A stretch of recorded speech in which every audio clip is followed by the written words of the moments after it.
Right, good morning. Can we begin to settle down for lead?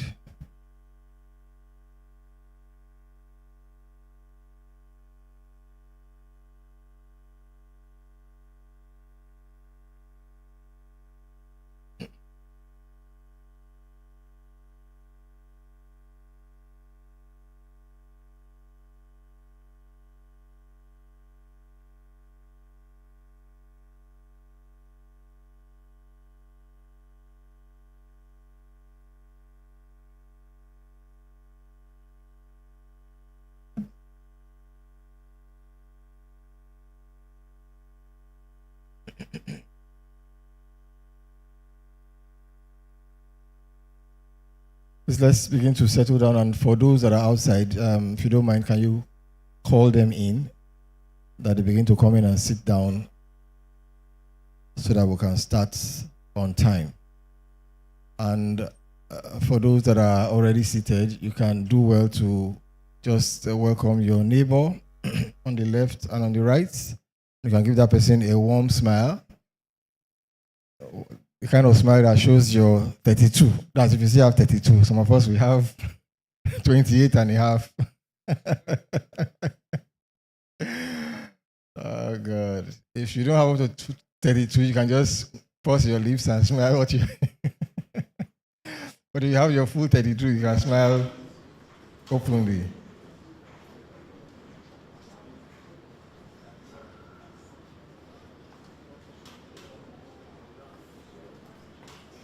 All right, so good morning, everybody. All right, I hope your day is going well so far. Welcome to L.E.A.D. And today happens to be the last day of presentation of this topic, building bridges. And we're going to have a plenary session where there will be opportunities for us to ask questions and make contributions where necessary. So I want to encourage you, please, as we go through the slides, if you have questions or you have comments, begin to take note of them so that as soon as the floor is open, you will begin to do that. Please, we want to avoid the situation where we wait till the last minute and we start raising hands because we may not have time for all that. All right, thank you. Okay, so the topic we took last Sunday was on building bridges, and we did the part 2 of it. And just like it's on the slide, we'll just run through the slides for a few minutes before we open the floor. Okay, next.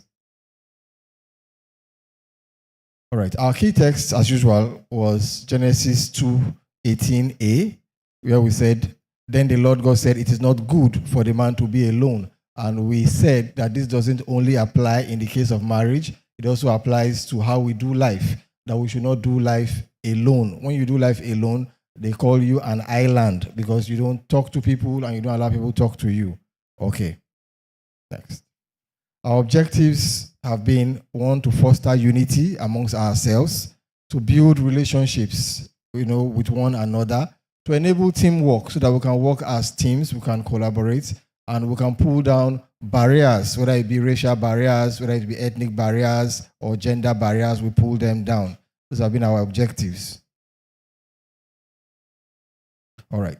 So the topic we dealt with last Sunday was on nurturing relationships. And by nurturing relationships, we mean actively caring for and supporting relationships.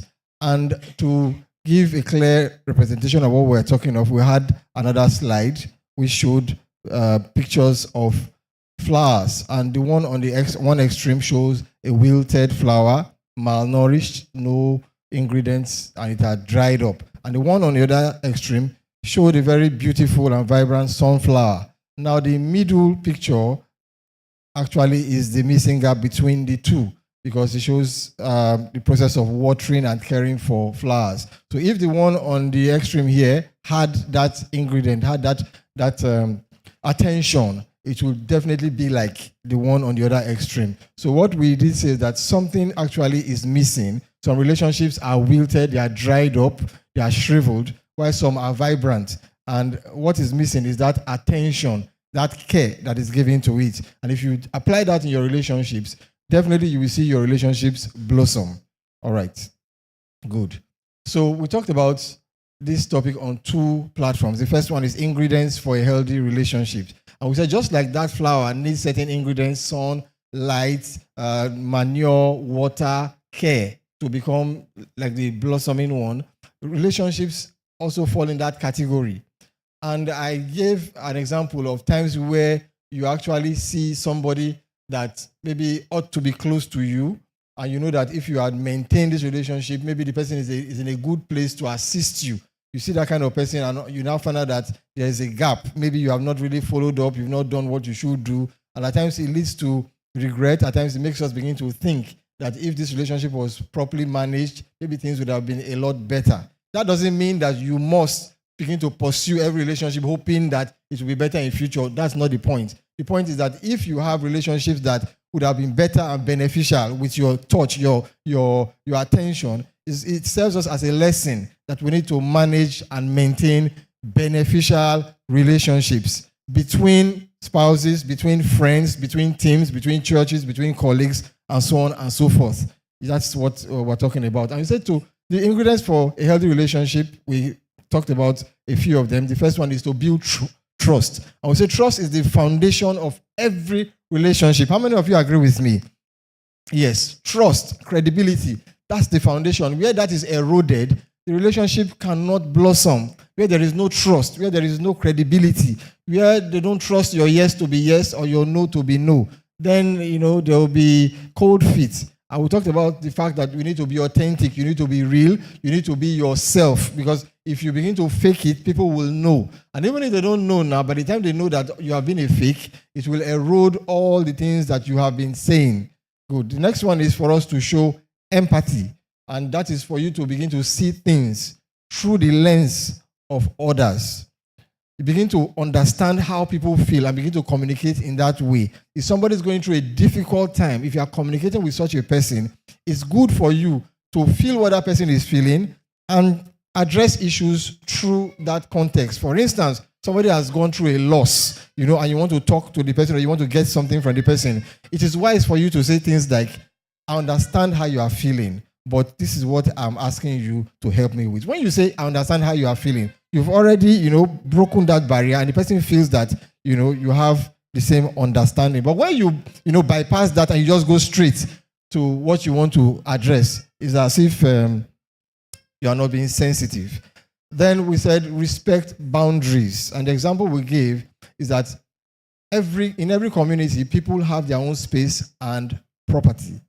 What that means is that for every individual that you see, they have the right and the entitlement to keep to themselves.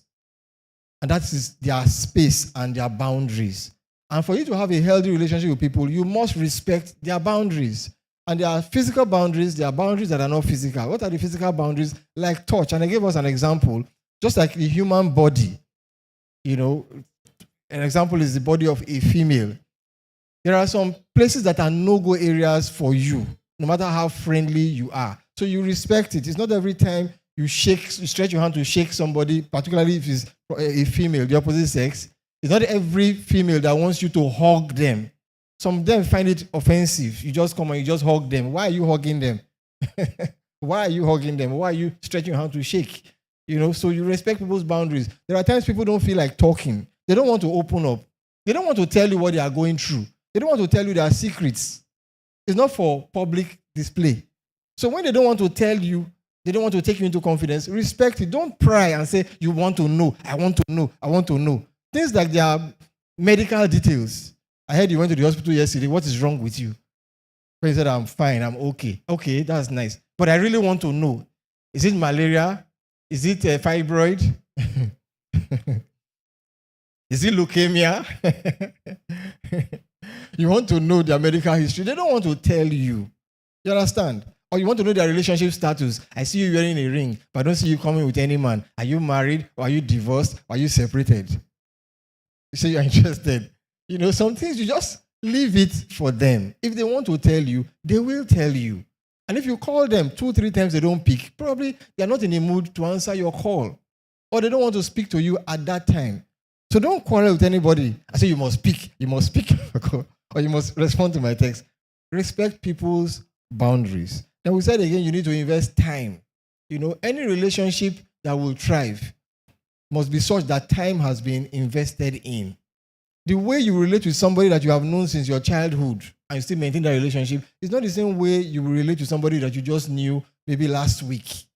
And if you want your relationship to be close with that person, invest time. Spend time with the person, talk to the person, visit the person, and you'll be amazed how far you will go. And the next one is forgive people. Definitely there will be offense. But once there's offense, there should be forgiveness also. When people offend you, let them go. And we said on that, very, very instructive, we said to forgive is to set a prisoner free. And discover that prisoner was who? It was you. Because when you don't forgive people, you have he said some people have big chests. Like our brother Casey. It's not only Casey that has big chests, though. Even me, I have big chests. Just that I'm covering it in my jacket. People have big chests. But it's not all big chests that are filled with muscle. It's some big chests in vernacular because you carry people for mind. This one offended you, that one offended you, this one talked to you anyhow, your chest will now be puffed up. It's not really muscle. It's the issues you are carrying, people that you're not forgiving. So when you forgive them, you just deflate. All right, next. Okay, then we talked about conflicts, that definitely you have conflicts in your relationship. There's no way you will start without having conflicts, but how to manage them matters. I would say conflict is inevitable, but combat is what? Optional. Whether you will fight or not is optional. And how do you manage conflict? First of all, analyze the problem. At times, the problem is not really the problem. The problem is how you see the problem, how you interpret it. That may be the issue. The person talked to him, he didn't smile back to you, so you interpret it to mean that the person is cold or the person snubbed you. That may not be the right interpretation. Maybe the person is going through some difficult times, or the person did not even know that you were smiling. Praise God. So analyze the problem, identify the source, and assess the situation. Communicate effectively. Talk about it. Listen to what that person is saying, then show empathy, show understanding. And the third one is seek resolution. Okay, how do we solve it? Brainstorm for solutions. Okay, what is the issue now? Okay, you lost this or you lost that or you are upset about this. What do we do? Then at times you might come to a concession where, okay, you don't do this and I don't do this. As long as we do like that, we're at peace. And a good example is Abraham and Lot. When their headsmen were having issues with themselves, they came to a concession and Abraham said, what's the problem? Okay, our cattle, everything has grown, so there's now interference and all that. Okay, so what do we do? You choose one side and I will choose another side. When Lot chose the other side, Abraham chose his own side. And there was peace because there was concession. So at times, we don't always have to win. We might need to give away to get and just make a concession and collaborate.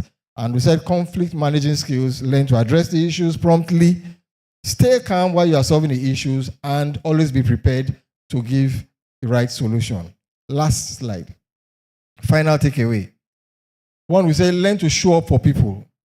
When people are going through difficult times, learn to show up. When they are celebrating, show up. You have a friend in the hospital and you call that person your friend, show up for that person. You have a friend that is grieving, show up for that person. You have somebody that is celebrating is your friend, celebrate with that person. Volunteer your service. Serve people with your skills. It's a way of connecting with people. If there's something you can do, volunteer it for free. And by so doing, you'll be helping people with your skills and talents. And next one, we said, make people feel valued. You know how to make people feel valued? There's some people you talk to. You say, this guy is so humble, because you learn that this man is a big man.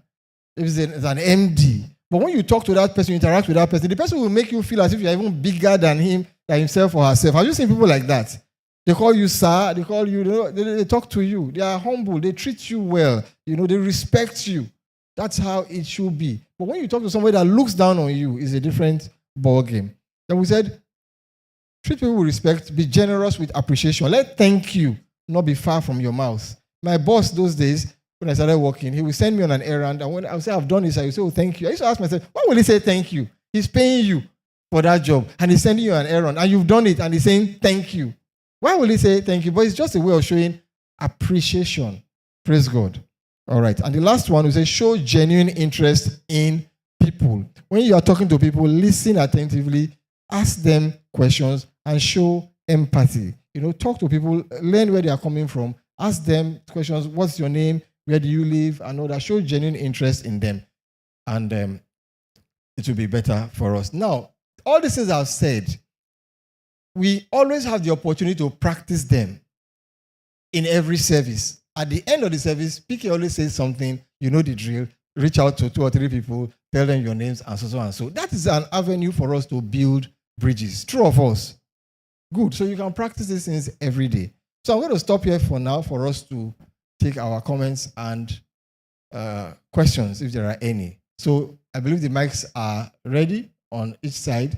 So I would like to see our hands up. I know the last time Kevin had something to say, because we're not going to talk only on this. We'll talk about even the first one that we talked about. We started talking about building bridges. We talked about effective communication. There were lots of questions. So there is an opportunity for you to bring those questions again, as well as in this last topic. I remember Kevin had a question that was unanswered. Maybe he will have opportunity to see what he wanted to say this time around. But apart from that, do we have questions? Do we have contributions of what we have said? Either the first or the last one? Yes. Any hands? Any hands? Any hands? Yes. Any hands? First one we talked about was effective communication, how to talk to people. And this last one that we talked about nurturing relationships. All right. So, okay, I have one hand here. All right. Can we take the microphone from Bro Chuma? Is that a hand at the back? Okay, online. Good morning. Okay. Good morning. Good morning, church. Good morning. So I want to talk about under managing conflicts, where we said stay calm, be prepared. That's brought back to my memory what PK has taught on a few occasions, the difference between responding to issues and reacting. I think our stance should be that of responding. Responding is approaching it pragmatically and objectively. Reacting is just focusing on the issue at that time, even if you end up burning bridges, or even if you end up hurting yourself in the long run. So I think our approach should be to really respond when issues happen. And what's one of the things I've learned over time, especially when we have unpalatable experiences, one of the best ways to respond is to stay calm. Chances are that when we stay calm, we will be collected and we'll be able to take the right decisions.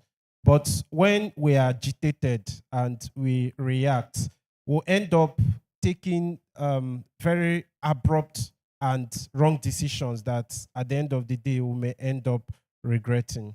Then the second thing I'll talk about is when communicating or engaging with people, really showing genuine interest in them. Most times, I've also been a culprit in some time ago. Most times we are talking or speaking with people, we tend to focus the conversations on ourselves. Yes. We want to tell people about ourselves, our achievements, the issues we have, the challenges we've had, without even listening to also hear from them. Yeah. That's one way we can really show interest in people. The conversation must not focus on you. It's not all about you. If we want to network or build the right relationships with people, then we need to actively really listen to them and show that genuine care, that I'm not just here to get something out of the conversation that favors me or about me, but let's really talk and balance the conversation so that at the end of the day, it's a win-win conversation. Thank you. Thank you very much. Let's put our hands together for that. You know, the last part of it really, really caught me. And it's something that a lot of us can be guilty of unconsciously. You know, you are talking to somebody, but it's all about you.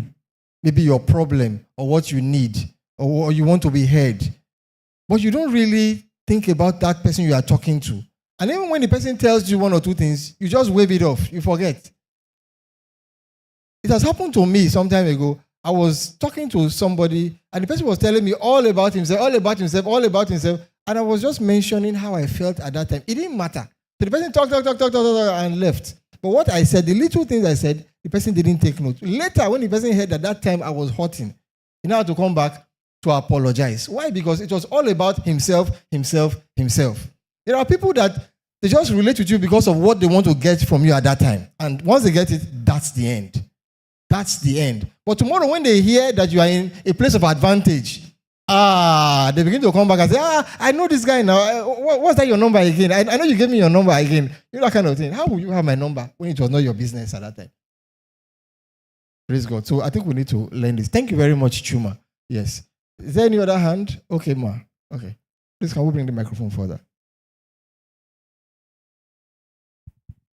Good morning, church. Good morning.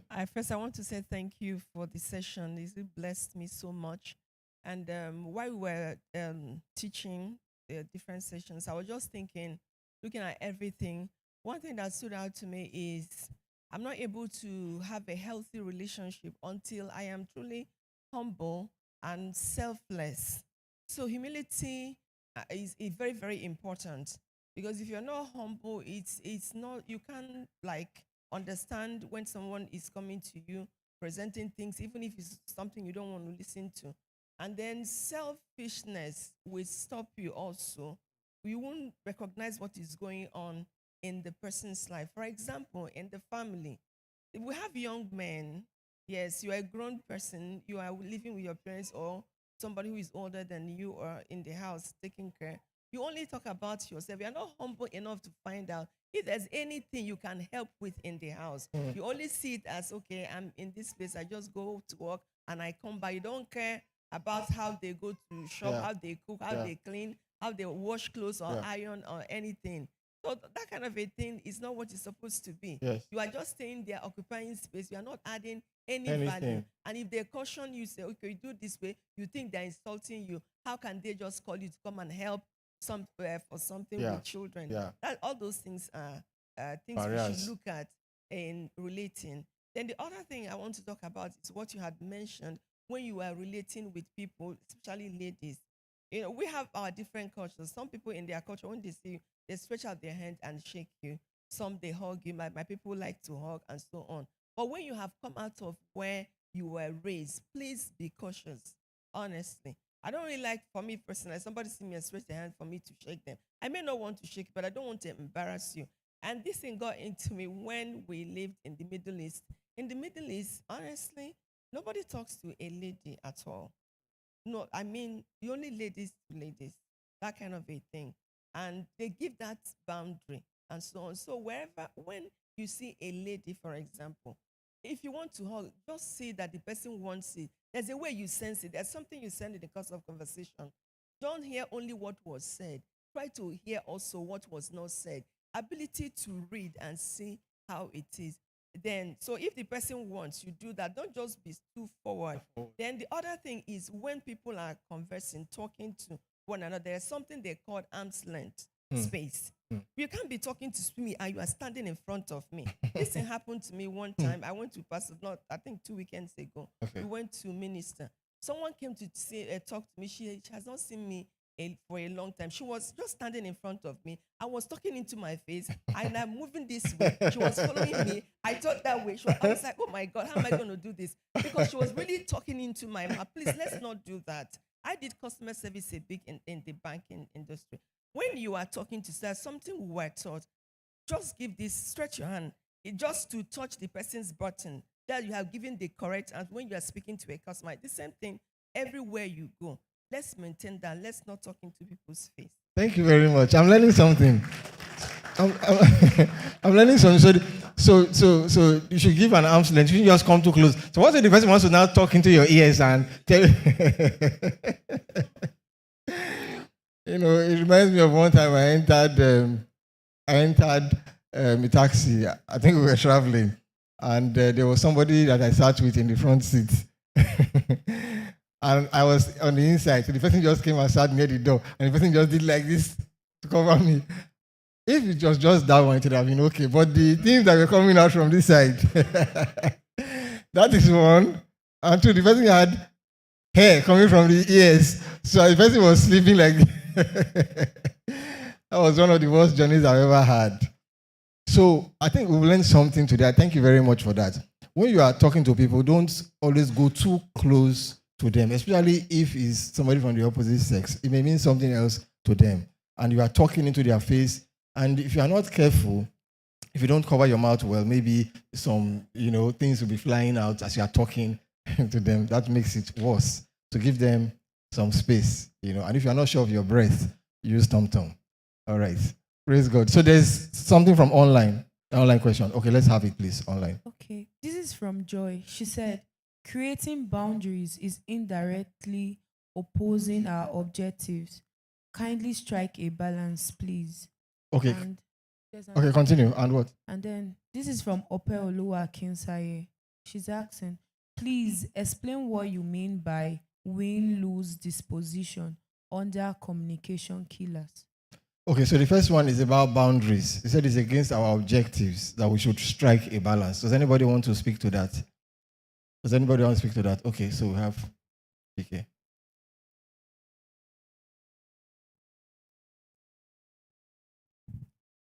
Morning. Morning. So thank you. Indeed, it may sound contrary to what we've been talking about when you hear boundaries, but boundaries in this instance doesn't mean walls. It just means respect. We just shared something about physical distancing when talking to people. Is that a boundary? That's a boundary. I shouldn't see maybe an Auntie Mo and come and begin to talk into her ears. I mean, I should respect the fact that A, she's a lady, B, she's a married woman. If you get what, even a guy shouldn't do that. So the boundaries we're talking about are really around etiquette in terms of how you carry on relationships. Have you met people, you just met them today for the first time, and they act like they've known you forever? And actually it gets to you. But you're just trying to be civil and you're trying to be decent. Otherwise, you'll embarrass such people. That's the kind of boundary we're talking about. It's just taking it slowly. You can't just meet somebody and you are all over the person. You're asking personal questions. You are jumping in all because you want to build a relationship. No. You can find a neutral subject. For example, the guy likes soccer.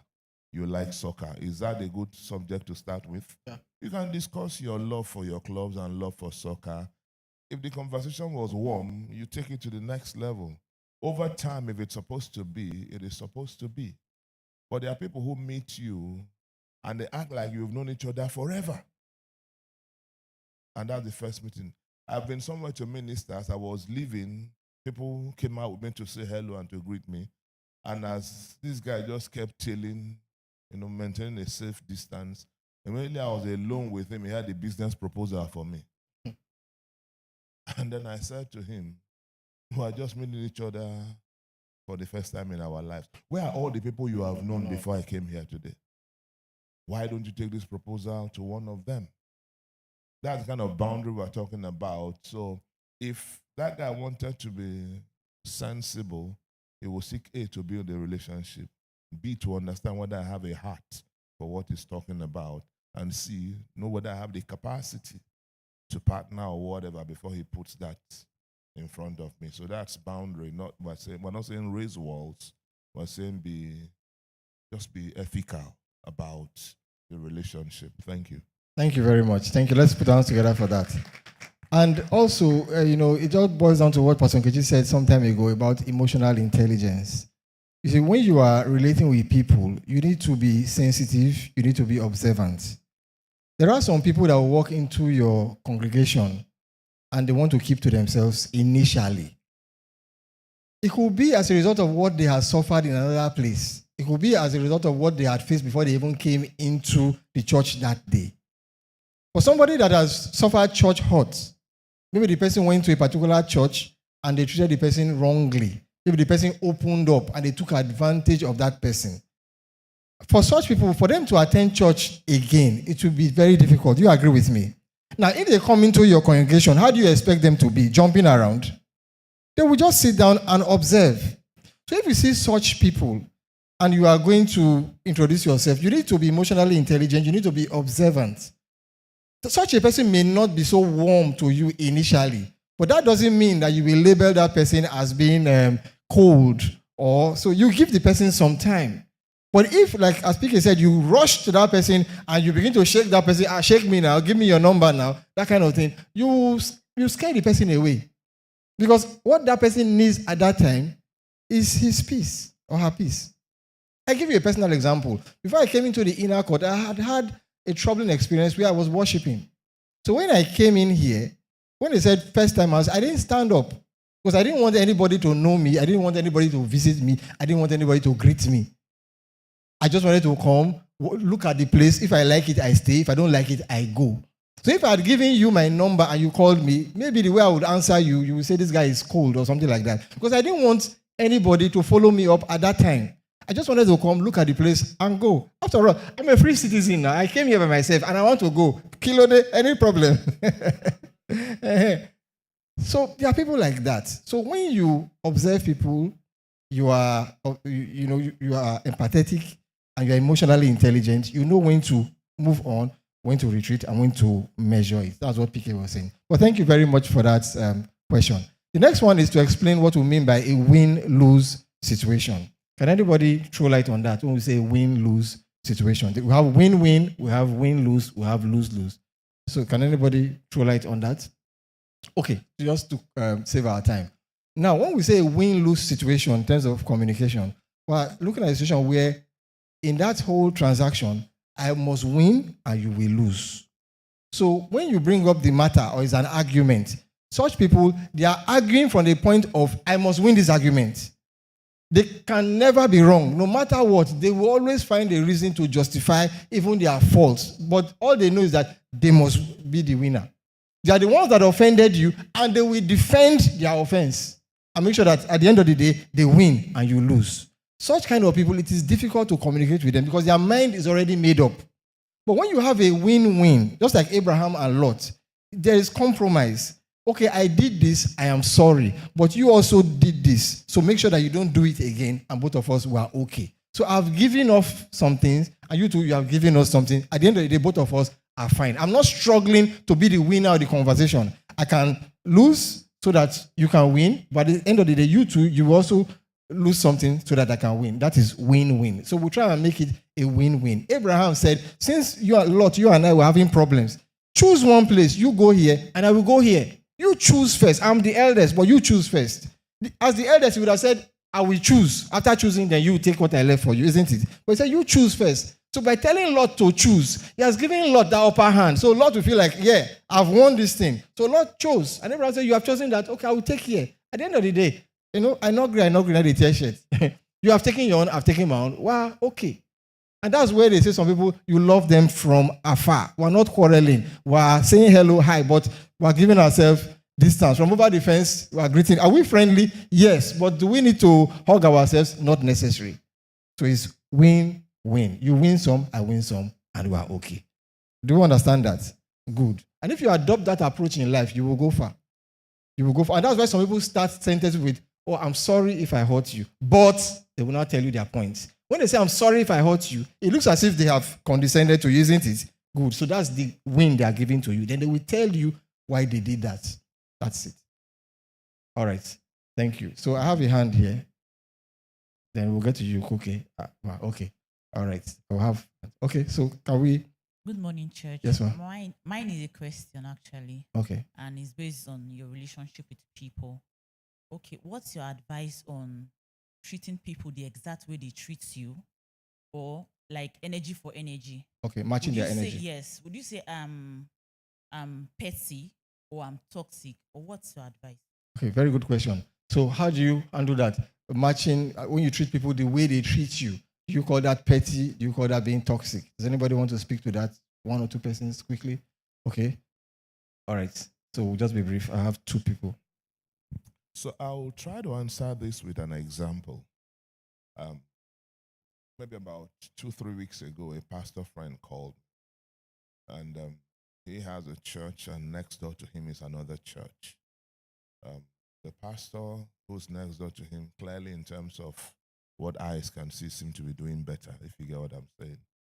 And they were having an event in that other church. My pastor friend comes into his church. It's just a wall separating the two churches.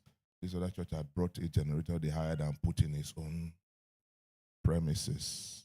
And generator is not a quiet generator. So they took it far from them and put in his own premises. And when they called me, he said, I'm going to fight him physically and spiritually. And when I allowed him vent, because I knew he was really miffed.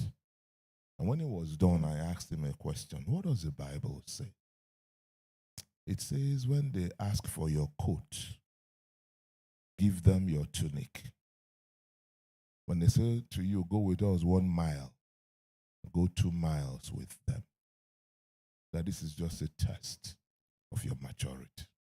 Let it slide. What am I saying? You don't match energy for energy. Sometimes you play the mature man or the mature woman. The person has done it. A person who is emotionally unintelligent may never realize, right? But one who is emotionally intelligent will realize that your quietness should not be taken for granted. But just be quiet, because life, the way it happens is that person who always gives bad energy will meet somebody who is bad energy personified somewhere along the line. And then they will crush him or her. And then maybe at that time they'll start thinking back to all the things they have done. But the simple counsel from the Lord is, if they slap you on one cheek, what do? Turn the other cheek to them. By so doing, there are things you are doing with that person. And Jesus said, Moses advised you an eye for an eye, but that's not my counsel to you. So you don't have to return bad energy for bad energy. You can actually choose to avoid bad energy. Not because you are scared, but because there is no need to spend your valuable time on such. That will be my counsel. All right, thank you, PK. All right, Ugo, still on that.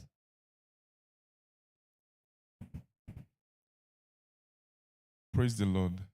Just in addition, mine is a simple example. One day I was coming from towards Abaro to Rumi Bekwe, dropped at Rumi Bekwe Junction, and my change was remaining that 50 or 100 naira, and this guy was ready to fight the conductor.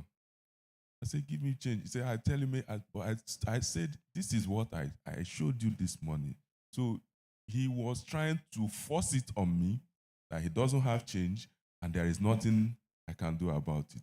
And looking at him, I know I can beat him. Sure. But what will people say, seeing me fighting in a bus stop with a conductor?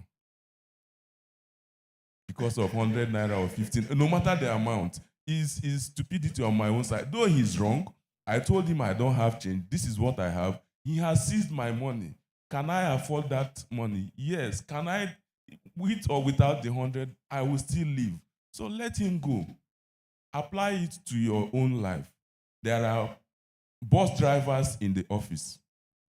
More crazy people around, putting on tie and suits. In-law.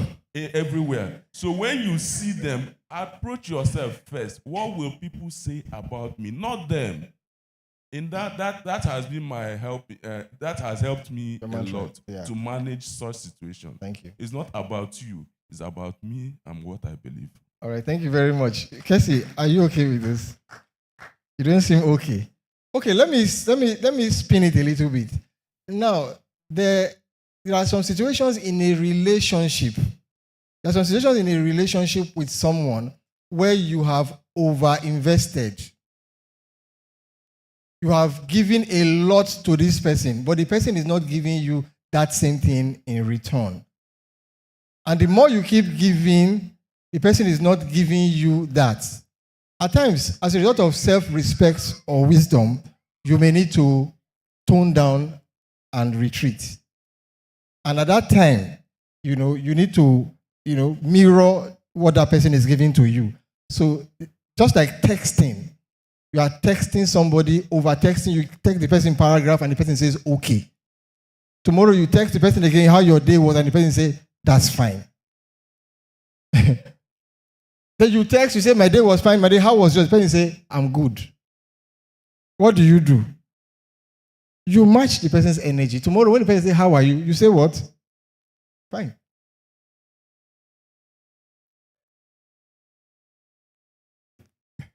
I understand what you're saying, sir.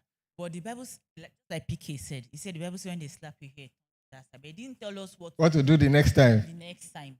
So I want to paint a scenario. Something happened some years back. On my birthday, someone posted "Happy birthday, Mrs. Kessie." And when it was the person's birthday, I was like, "Happy birthday," for the person's name. And the person saw me, I was like, "You didn't wish me happy birthday." I said, "I did." He said, "You didn't even tell me nice things on my birthday." I was like, "What did you tell me?" on my So that's own what I'm birthday?" talking about. I did the same thing, and the person picked offense. So that's why I asked that question. Sometimes some persons might not have that patience with you to show, reciprocate whatever you are doing. Some persons want to show you immediately so that you know that whatever you have done is wrong. That's why I said, will you say I'm toxic? Will you say I'm being petty? Because I'm doing exactly what you've done. No, we will not say, because this is a different context now, and I would like us to talk about it outside here so that, like what PK said is what the Bible says about how you relate with people, particularly when there is conflict. That's what PK said, and that's what Ochuku said. But your context is more relational, one or two persons. And even though I know PK wants to contribute, but I would think that I would advise that we'll talk about this outside so that you know the surrounding circumstances. But PK, I think you want to speak to it. Yeah, interestingly, yes, it would be nice to get deeper into what happened. But on a general note, I don't think people's dispositions should drive my attitude. I don't think so. I think I ought to be me, and I don't allow you to influence me. That's how it should be. The person didn't wish me well, I wish you well. And when I see you, I can tell you, sis or bro, that thing you do, now birthday wish be that. There's a way you can deal with it. And you may deal with it with some people forever. They're still who they are. I was saying to somebody yesterday, I think, or 2 days ago, that people who do not know how to say thank you, while they're ungrateful, they demand thank you. It's just nature. And so if you allow people sponsor your behavior, you will lose who you are at the end of the day. Therefore, you must, as a matter of principle, rise above those excitements and maintain who you are. You may have heard me say it in the past. If I were to deal with people on the back of the experiences I have had, I will not greet any human being again. But I've also chosen that if God has given me this disposition, I'm not going to lose it on the back of somebody's behavior, if you get what I'm saying. So don't let people drive your behavior. Rather, that's what the Bible says. Use your good to challenge their position. Keep challenging them until they catch the light and maybe transform. When you stay with them, you are helping them become the kind of persons you don't want them to be. Thank you. So we don't have much time. So the contribution, yours is a question. Okay. Koke, Pastor Nkechi, Chuma, and there's somebody here. Okay. Praise the Lord. Thank you so much for this lecture, sir. Is in my head, the effect of this study will actually challenge us to communicate better and change our behaviors. But it will also help us to see some blind spots in people, because we have now learned some things that we did not know. Typical example would be my wife's friend, Ikimna. This is to illustrate where I'm going to. And he came to me, he's laughing. I told him that I'll tell him. He came to me and he said, "I want to go and hug your wife now." Before, he will not tell me, "We'll just go and hug." Yeah. And I will not see anything wrong. So this effect will come that because we've now come to know some things. This is not right. Then how do we now go about correcting each other? Especially the people who are not even here to hear what is going on, and we deal with them steady. This thing will affect some of our relationship. Thank you. All right, thank you very much. Okay, now, when we talked about keeping our distances and boundaries, we said that the reason for this discussion It's not just for this assembly alone. It's for your interaction in life in general. Your life is not only in inner court church. You go to the market, you go to the business places, you have a community where you live in. So we expect you to apply it everywhere you belong. We didn't say when you come to church, do not hug people, but have it at the back of your mind what is ethical and what is not. There is a way you relate with people, you become like brother and sister, some things are allowed. But if that is not the case, have it at the back of your mind that what I'm doing is not ethical. And if the person should react negatively, don't blame the person because I crossed the line. That is what we want you to know. And when you leave this place that you are familiar with, you go to your workplace, have it at the back of your mind that this is what is accepted in the workplace and this is what is not. So when they introduce you to your female colleague for the first time and you're a guy, you don't just think that that person is Sister Mo and you just say, hey, good morning, I'm here. No, because people can relate differently. And what Pastor Kechi told us that when she went to the Middle East, that she had observed that you don't just shake women, you don't even talk to them. I've been to Dubai when I had some issues at the airport. And I was trying to, I forgot my computer in the plane. And they told somebody to go back with me to find out where I sat to bring my computer back. And when the guy brought out my computer, I was so excited. And as I would do in Nigeria, where I would say, well, may I find you something? I did like this. I said, may I find... I just had my hand because first of all, what I had in my pocket was Naira. And secondly, the way the guy posed, looking at me like this, I just imagine if I say, all right, let me find you something and I bring Naira. How would it have been? I would cause more problems. So you need to understand that there are different cultures. So things that you take for granted in your local area, it doesn't mean that because they accept it is right, you must arm yourself with the right behavior so that you don't go and enter trouble. Do you understand that? All right, that's why we're saying it. Sorry, Zoo, we have a lot of hands, but if we can go around, we'll get to you, we'll get to Jason and the rest. So sorry, sir. Pastor Nkechi, let's hear from you. Then Chuma, then OV, JC. Quite interesting conversation. I will be very brief. You gave us some tips for healthy relationships. So I want to add this too. And to maintain a healthy relationship, you must learn to like people's no as much as you like their yes. It's not like it's your friend. Anytime you tell me, I say yes, it's okay, I will do it. Now I've said no today. Say, what's wrong with me? Must I say yes? So if you truly love me, you have to like my no as much as you like my yes. Then the other one, especially those of us that are married, not when your spouse says no, and you say, what do you mean by that? It's a problem. Then the other thing is when it comes to giving advice, whether you are young or you're old, sometimes younger person may know better than I do, or an older person, where whichever way it's coming. Advice is not by force. Advice is an advice. Not when I don't take your advice now, you're angry. You get what I mean? So when you give people advice, just trust God that they will see and do it. Not when they don't do what you want them to do. You are upset. That means manipulating or controlling people. Let's be careful. That way we cannot keep relationships. All right, thank you very much. All right, Chuma. Chuma, yes. 1, 2. Okay, thanks again, Bro Oshoke, for this session. I want to say two things. First, a contribution, and then the second is a question. I see people make this mistake a lot, or I see people do this. I've seen such scenarios where I'm in a room, for instance, with Joyce and JC, and then I excuse JC. Three of us are talking. I excuse JC just to whisper something privately to him. I think part of emotional intelligence and respecting boundaries is to understand when you are not part of the conversation. Thank you. A lot of times, I've seen scenarios where I excuse JC. What it means is I don't want Joyce to be a part of that conversation for reasons best known to me. Yeah. So it's immature and it's not ethical for her to just bulldoze her way into that conversation or for her to start eavesdropping. Yeah. Exactly. Because when we behave that way, when we think that being a part of that particular conversation validates me. Yeah. Thank you. Then the second thing I want to is a question now. A scenario played out years ago.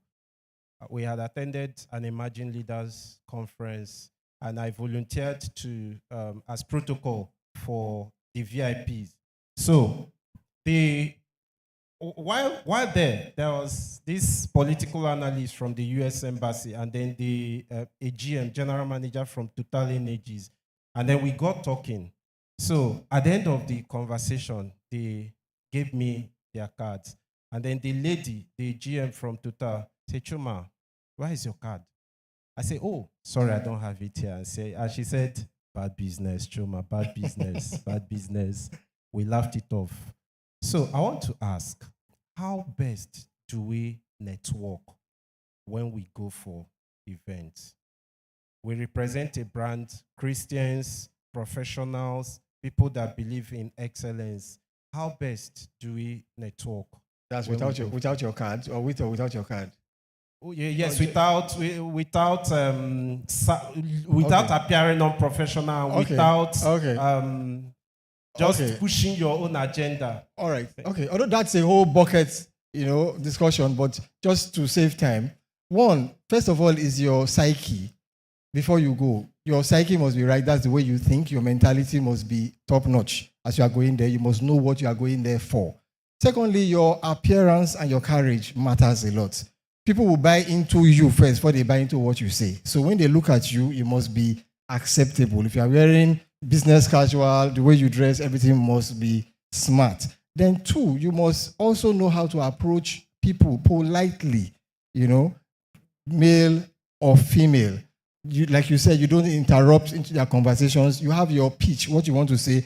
Introduce yourself and tell them about what you want. And, tell them one or two things that are interesting about you in the first 1 or 2 minutes. And look for as a subject of common interest to engage them.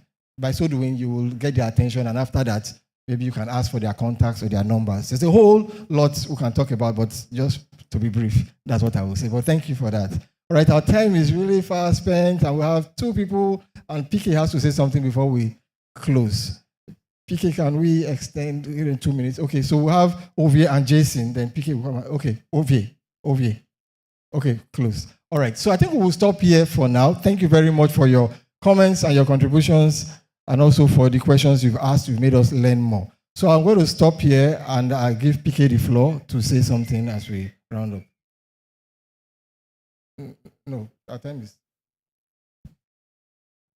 Yeah, thank you very much. I believe it's been an interesting ride for all of us. How many of us have taken something out of this?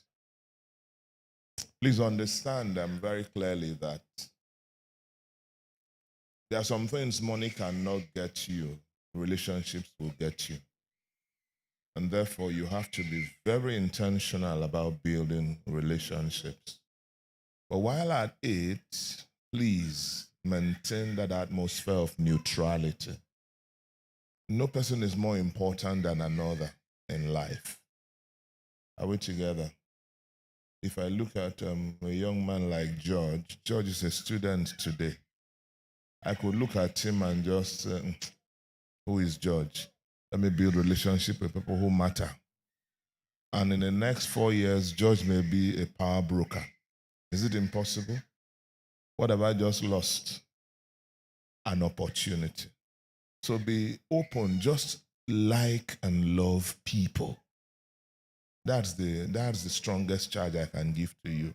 As long as they are made in the image of God, be intentional about being kind to them, being polite with them, and just trying to leave them with a good taste of you in their mouth. Because when the taste is bad, when they mention your name, what they remember is that bad taste that you left. What Oshoke has spoken to us over the last maybe 1 month, in my heart, have been very simple, very pragmatic, very doable tips on how to build appropriate bridges, whether it's for business, it's for career. Wherever you find yourself, relationships are key. God designed it such that I can't do everything for myself. To cut my hair, I need somebody. To make my clothes, I need somebody. We can go on and on, so that I have to depend on people. Remember Professor Contain, when he was sharing about Obasanjo and a tailor? Wasn't it a tailor who was telling President to raise your hand, turn around? It's a relationship. So please, strive to build them. Start from this house. I've seen Christians who come to church, they say, I beg, I don't want anybody's trouble. So they come in, they go out. They come in, they go out. They don't interact. And then they are shocked that they have an event and nobody is there. And then they tell you that this church does not care. It's wrong. People will come because there is a relationship. I don't know if I'm making sense to you. So please be intentional. Very importantly, be true and be honest in building your bridges. I pray you build bridges that take you to places that money cannot take you, in the name of Jesus. And by the way, the bridges can bring money too. So please build them. Please sit back, and next month we will be going into a conversation that was triggered by Sister Peace. Is she the one Ikenna wants to hug? Ikenna, is she the one you want to hug? Okay. So she triggered this conversation.